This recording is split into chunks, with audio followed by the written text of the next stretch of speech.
অনির্বাণের কপালে লাগানো মিথ্যে শ্লীলতাহানির অভিযোগ এবার ঘোচাবে রাই। হ্যাঁ বন্ধুরা, ভিডিওতে লাইক দিয়ে দেখতে থাকুন।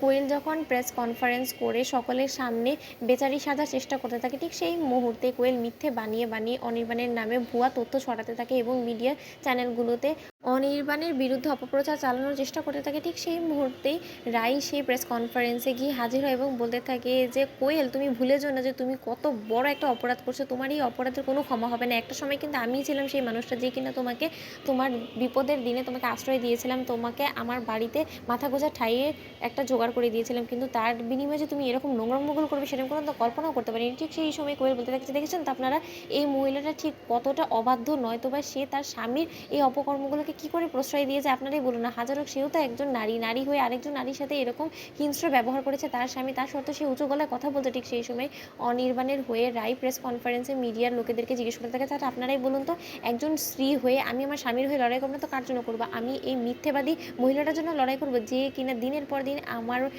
স্বামীকে নিজের প্রতি আকৃষ্ট করার চেষ্টা করেছে, যে কিনা কোনো সুযোগ হাতছাড়া করেনি আমার এবং আমার স্বামীর মধ্যে ভুল বোঝাবুঝি সৃষ্টি করে। সেই মানুষটার কথা আমি কী করে বিশ্বাস করে নিব বলুন তো? যেখানে কিনা আমি যে মানুষটাকে ভালোবেসে যার হাত ধরে আমি এই বাড়িতে এসেছিলাম, সেই মানুষটার উপরে আমার নিজের থেকেও আমার বেশি বিশ্বাস। ঠিক সেই সময় নিউজ মিডিয়া চ্যানেলের কর্মচারীরা রায়ের দিকে মাইক ছুটিয়ে দিয়ে বলতে থাকে, আচ্ছা ম্যাডাম, তার মানে কি আপনি সকল দায় এড়িয়ে যাওয়ার চেষ্টা করছেন? আপনার কি মনে হয় যে আপনি এইরকম গলাবাজি করে আপনার স্বামীকে নির্দোষ প্রমাণ করতে পারবেন?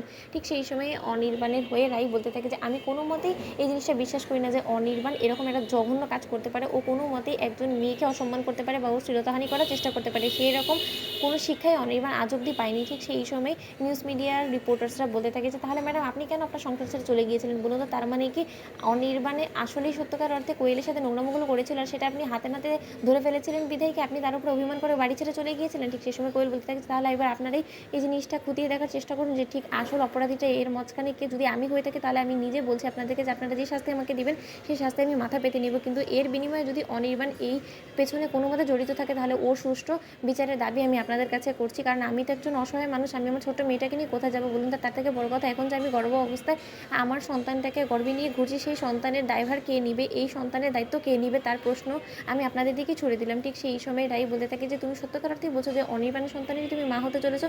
কারণ কোনো মতে তো আমার মনে হয় না যে তোমার এবং অনির্বাণের মাঝে আদৌ কোনো রকম কোনো ঘনিষ্ঠ সম্পর্ক তৈরি হয়েছিল। তা সুবাদে তুমি কি করে কনসিভ করে বসলে বলো তো কোয়েল? ঠিক সেই সময় কোয়েল বলতে থাকে যে মিথ্যে, সব কিছু মিথ্যে। তুমি একের পর এক মিথ্যে অভিযোগে আমাকে জর্জরিত করে তুমি তোমার স্বামীকে নির্দোষ প্রমাণ করে তুমি জেল থেকে ছাড়ানোর চেষ্টা করলে সেটা কিন্তু কোনো মতে হবে না। কারণ নিউজ মিডিয়া থেকে শুরু করে সকলে এখন অনির্বাণের আসল মুখোশটা জানতে পেরে গিয়েছে এবার। ঠিক সেই সময়ই রাই বলতে থাকে যে অনির্বাণের আসল মুখোশ খুলে ফেলার আগে আমি তোমার মুখোশটা টেনে ছিঁড়ে ফেলে দিব কোয়েল। তো বন্ধুরা, ভিডিওটি ভালো লাগলে লাইক এবং শেয়ার করে সাবস্ক্রাইব করতে ভুলো না।